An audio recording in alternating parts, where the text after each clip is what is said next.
साजन किया शीस दिया पर सिर ना दिया।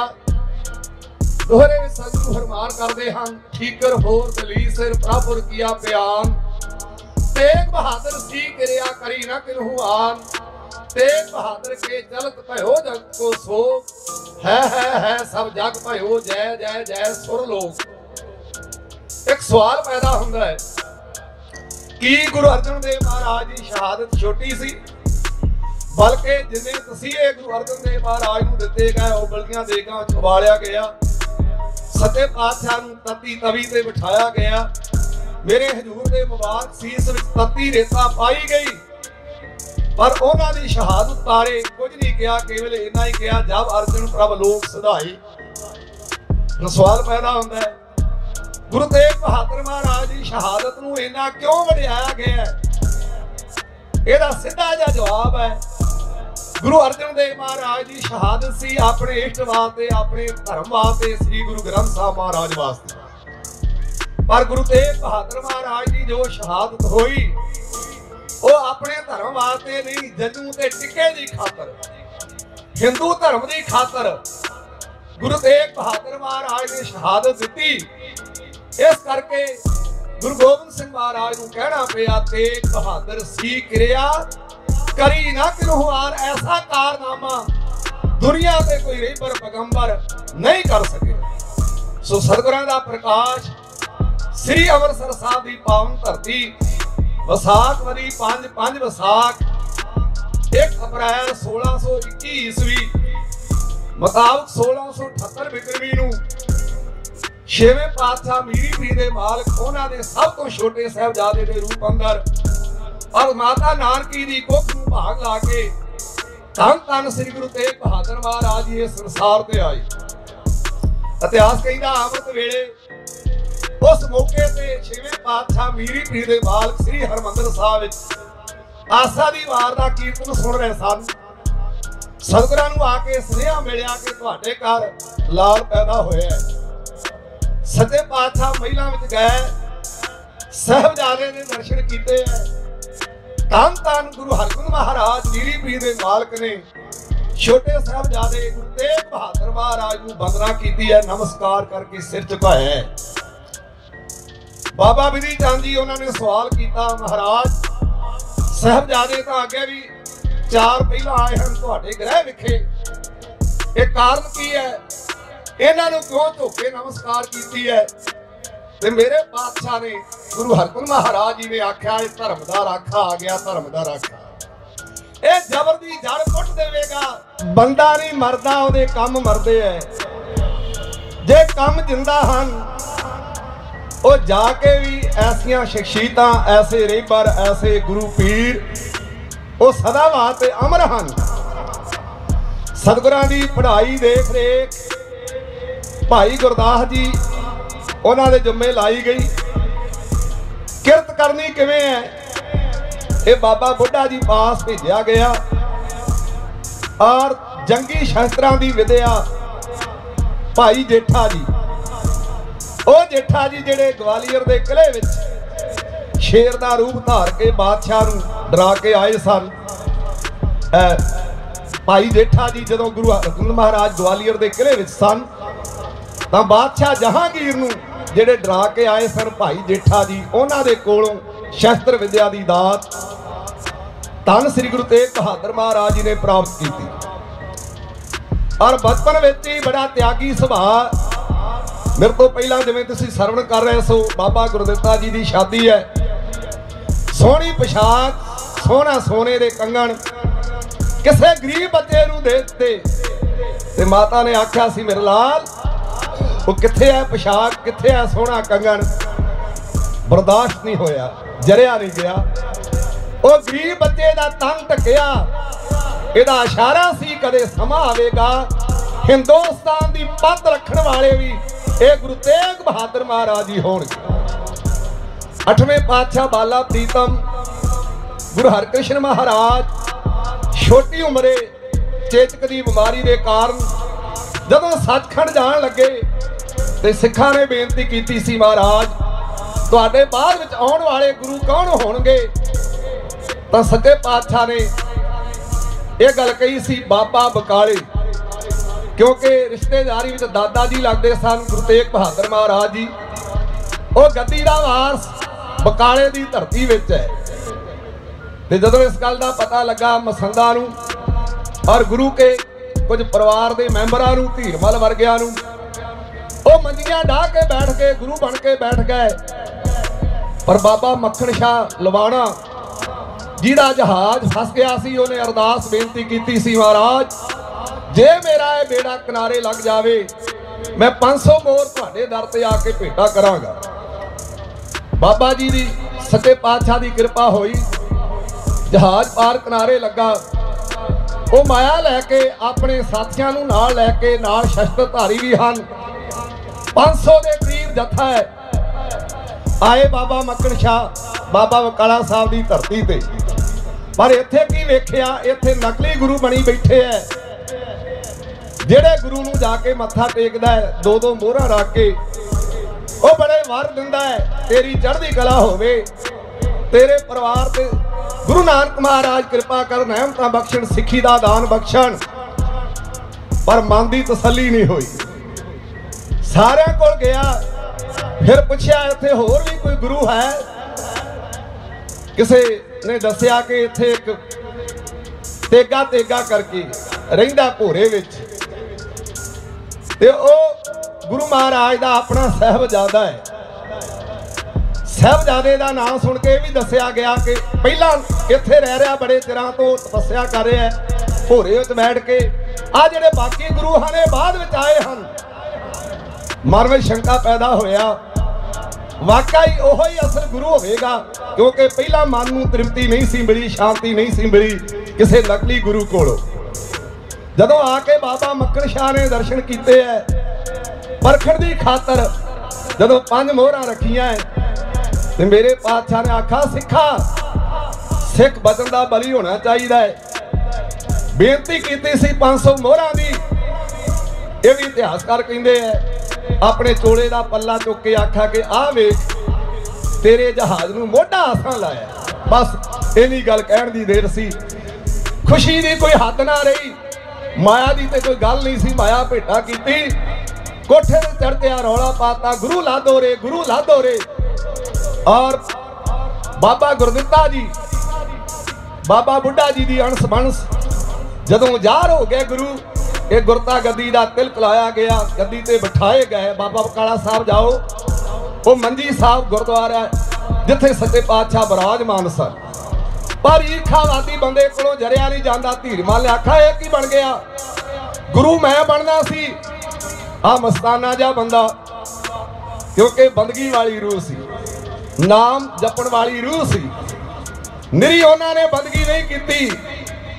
उन्होंने सत्कारयोग महल माता गुजर कौर, उन्होंने भी उन्ना समा ही अपने पति दे नाल जिथे हथी सेवा की है, उत्थे काल पुरख की बंदगी माता गुजर कौर जी ने भी की है। एक गल याद रखियो, अवतारी पुरुष युग पलटाऊ जोधे, महान बली बहादुर जोधे, वो आम कुखा में पैदा नहीं होंदे। उन्हां कुखा नूं पैदा करन वालियां मावां भी बंदगी वालियां, उन्हां पुत्रां नूं पैदा करन वालियां कुखा भी बंदगी वालियां चाहिदियां। सो लम्मा समा बंदगी गुरु तेग बहादुर महाराज ते माता गुजर कौर ने की है, जिसका जिक्र गुरु गोबिंद सिंह महाराज ने 75 नाटक विच कीता है। तात मात मर लख अराधा, बहुविध जोग साधना साधा, तिन जो करी लाकी सेवा, ताते पै प्रसन्न गुरदेवा, तिन प्रभ जब आए समोय दिया, तब हम जन्म कलू मैं लिया। ते इस प्रसंग विचों सच्चे पातशाह दे जीवन विचों एक गल जरूर आपां पल्ले बन के जाइए। बाकी दुनिया दीयां गल्लां छोटियां हन, जे सब तो उत्तम कोई चीज है वो है परमात्मा दा नाम, ओदा सिमरन, सतगुरां दी बाणी। ये जिन्नी असीं पढ़ांगे उन्नी मन में निमरता शांति आवेगी, हंकार दूर होवेगा। सो सच्चे पातशाह ने अपने मन नूं साधिया लम्मा समा, लगभग 3 दहाके अकाल पुरख की बंदगी गुरु तेग बहादुर महाराज जी ने की है। सो जदों सच्चे पातशाह विराजमान होए, धीरमल कोलों जरिया नहीं गया, छे मसंद नूं हुक्म होया, उन्हें आके सच्चे पातशाह दे जदों गोली चलाई खून की धारा निकली है। पर धन हन सच्चे पातशाह फिर भी शांत रहे, जिस तरह ये सारा कारा किया गया पापियों वालों। और गुरु तेग बहादुर महाराज वो शांत रहे। ते बाबा मक्खन शाह वो जिहड़ा साजो समान लुट के लै गए सन, छे मसंद होनी धीरबल दे कोल, उन्होंने पता लगा दोबारा सारा कुछ समान लैके जदों आए, धन है मेरा पातशाह, असी निक्की निक्की चीज ते अज कब्जा करते हैं। पर मेरे पातशाह ने आख्या, बाबा मक्खन शाह जो कुछ लुटिया वापस कर दो। वो आए वो लुट के लै गए, तुसी आए उन्होंने कोल खो के लै आए, तुहाडे विच ते उन्हां विच फर्क की होया। इत्थे बस नहीं, आद ग्रंथ की भीड़ वो भी लै गए सन। सच्चे पातशाह ने आख्या भी इन्हां नूं दे दिओ। ऐसा परोपकारी त्यागी सुभाव। गुरमुख जो ने मरना जाणदे सदा महान हुंदे नर नार, पर जरना है बड़ा औखा। ये बंदगी वालियां रूहां जिन्हां ने अपने मन नूं साधिया होवे वो ही इन्ना कुछ बर्दाश्त कर सकते हैं, नहीं तो असीं तां निक्की जी गल ते ही तलखी विच गुस्से विच आ जाने।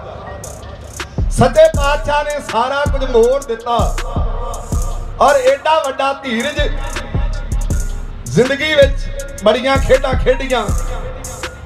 करतारपुर चौथी वड्डी जंग होई। पहले खान जिन्हों छेवें पातशाह ने हथी पाया सी, किरतकण होके मुगलों वालों होके 75,000 पौना लख सेना लैके आया। और वो जंग विच भी श्री गुरु तेग बहादुर महाराज जिन्हां दा पहला नाम त्याग मल सी, उन्होंने तेग दी बहादुरी दे जोर विखाए। और उन्होंने इस तेग दी करनी करके ही छेवें पातशाह महाराज जी ने उन्हों का नाम तेग बहादुर रखा। और यह भी इतिहास कहता है, जंग लड़ रहे सन गुरु तेग बहादुर महाराज जी, माता नानकी जी उन्होंने आख्या कि बेटा वापस आ जाओ जंग विचों। सच्चे पातशाह ने कहा सी, माता जी सूरमे कदे मैदान विचों भज्या नहीं करते, आखिरी दम तक असी लड़ाई लड़ांगे। और यह भी साडा इतिहास है। 1632 ईस्वी नूं 15 आसू 1699 बिक्रमी नूं करतारपुर माता गुजरी जी दे नाल लाल चंद दी सुपुत्री दे नाल श्री गुरु तेग बहादुर महाराज की शादी हुई। मन हैरान रह जाता है। आज शादी नूं साल 2 साल जदों हो जाते हैं ना, साडियां अरदासां होंदियां बाबा पुत्र दे। दादी कहती पोतरा बख्श, जोड़ मेलियां ते मस्या संग्रामां ते यही अरदासां अक्सर आपां करिया करदे आ। पर धन सी माता गुजर कौर, धन सन श्री गुरु तेग बहादुर महाराज। जे गिणती मिणती करिए आपां सारे जानते हैं, श्री गुरु गोबिंद सिंह महाराज का प्रकाश पोस दी 7वीं 23 पो 1723 बिक्रमी 22 दसंबर सन 1666 ईस्वी पटना साहब की पवित्र धरती से होंदा है। विचार करियो, शादी होंदी है 15 आसू 1699 नूं, श्री गुरु गोबिंद सिंह महाराज का प्रकाश होंदा है 23 पो 1723 नूं। 99 तो 23 लगभग 33.5 साल का समा है। मैं कहना बाकी गल्लां छड्ड दिओ, दुनिया में कोई ऐसी मां है, कोई ऐसी औरत है जिहड़ी पुत्र वास्ते इन्ना लम्मा समा उडीक कर सकती होवे। करे की वो करे परमात्मा की बंदगी सिमरन।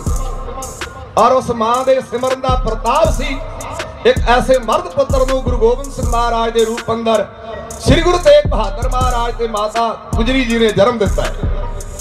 सो अज कई बार साडा सिदक इन्ना कच्चा पै जाता है, कई पखंडियां दे डेरियां ते जाके नक रड़दियां बाबा धागा तवीत करदे। पर धन सी ओ मां, धन सी श्री गुरु तेग बहादुर महाराज जिन्हां ने इन्ना लम्मा समा पुत्र वास्ते उडीक कीती है, अकाल पुरख की बंदगी कीती है, सिमरन कीता है। सो गुरु गोबिंद राय महाराज उन्हां दा प्रकाश होया। उस तो बाद यह भी एक वखरी गल है, जदों सतगुरां दा प्रकाश होया श्री गुरु तेग बहादुर महाराज पटना साहब की धरती पर नहीं सन, वो ढाके असाम वाल सिक्खी का प्रचार कर रहे सन। साडी अक्सर यह सोच हुंदी है जन्म वेले बच्चे का बाप कोल चाहिए, जिथे उन्हां दा नाम त्याग मल सी, ओ मोह ममता तो बहुत उच्चे सन। उन्होंने कोई परवाह नहीं की, सिੱਖੀ ਦਾ प्रचार करते रहे। ते यह भी विद्वानां दी राय है, लगभग 5 साल दे गुरु गोबिंद राय हो गए सन जदों पहली बार धन श्री गुरु तेग बहादुर महाराज जी ने अपने साहिबजादे दे आके दर्शन किए। और इन्ने समय बाद गुरु गोबिंद राय महाराज जी ने अपने बापू के दर्शन किए है। थोड़ा समा पटना साहब टेके हजूर आ गए अनंदपुर साहब की पावन धरती से। आखा जदों हालात साजगार होणगे उदों परिवार नूं बुला लिया जाएगा। तो समा आया, सुनेहा भेजा गया गुरु गोबिंद राय परिवार समेत अनंदपुर साहब की धरती से आ जान। सो 6 साल की अवस्था सी जदों पहली बार गुरु गोबिंद राय महाराज जी ने अनंदपुर साहब अपने वड्डियां की पवित्र भूमि दे आके दर्शन किए है। इत्थे आया नूं अजे 2 साल ही होए सन। अजे रज के पिता की गोदी का निग नहीं सी मारिया। आए हन कश्मीरी पंडित औरंगजेब के सताए हुए। उन्होंने रोक पुरला के आख्या, दाता असी कुल दुनिया के द्वारियां ते जाके वेख लिया, साडी किसे ने बाह नहीं फड़ी। एक गुरु नानक के घर का ओट आसरा तक के आए हैं, कृपा करो साडा रुढ़दा होया धर्म बचा लवो। जदों बेनती की है, मेरे पातशाह गहरी सोच में सन। इन्हें चिरां नूं गुरु गोबिंद राय हसदे नचदे टपदे आए। पिता जी गोदी में बैठ के आके की वेख्या, कुछ नवे चेहरे हैं। उन्होंने चेहरे पे मुरदे हानी छाई हुई है, अखां विच हंझू हैं। इधर अपने पिता जी वाले तकिया, वो भी किसी गैर गंभीर सोच में डुबे हैं। बेनती की, आखा मेरे पातशाह पिता जी आ की कहानी है, आ नवे बंदे कौन हैं, इन्हां दे चेहरिਆਂ ते इन्नी पलटन क्यों क्यों उदासी है, तुसीं भी किसी सोच में हो, कारण की है। मेरे पातशाह ने जिथे अपने बालके नूं समझाया उत्थे सारी संगत नूं भी समझाउण दा यतन कीता। आखा बेटा बादशाह का काम हुंदा है वो प्रजा का पिता बन के विचरे, वो सारे धर्मां का सत्कार करे। पर हुण दा बादशाह औरंगजेब वो इन्हां पंडितां ते निमाणियां ते जुल्म कर रहा है, इन्हां दा धर्म धक्के नाल खो लिया, जंगू ला रहा तलवार की रोक दे नाल। सो इस करके दुखियारे साडे कोल आए हैं गुरु नानक के घर विच, इन्हां दा किसी ढंग नाल धर्म बचाया जाए। तो बाल गुरु गोबिंद राय ने आखा, बापू कि इन्हां दा धर्म किवें बच सकदा है, किवें इन्हां दी सहायता हो सकती है। गुरु तेग बहादुर महाराज ने आखा, लाल जीओ हिंदुस्तान की कोई वड्डी परम पूज हस्ती, बंदगी वाली रूह, महान शख्सियत जे इन्हां दी खातर अपना सिर ला देवे तां ही इन्हां दा धर्म बच सकदा है। धन हन गुरु गोबिंद राय। आखा, पिता जी तुहाडी नज़र विच ऐसी हस्ती है कोई, जां मैं दसां? तो पिता गुरु तेग बहादुर महाराज ने आखा, लाल जीओ तुसीं दस दिओ। धन हन गुरु गोबिंद राय। आखा, पिता जी मेरे नज़र विच तुहाडे नालों वड्डी हस्ती होर कोई नहीं हिंदुस्तान विच। जाओ इन्हां दुखियां दी खातर शीस ला के इन्हां कमजोरां दा निमाणियां दा धर्म बचा लवो।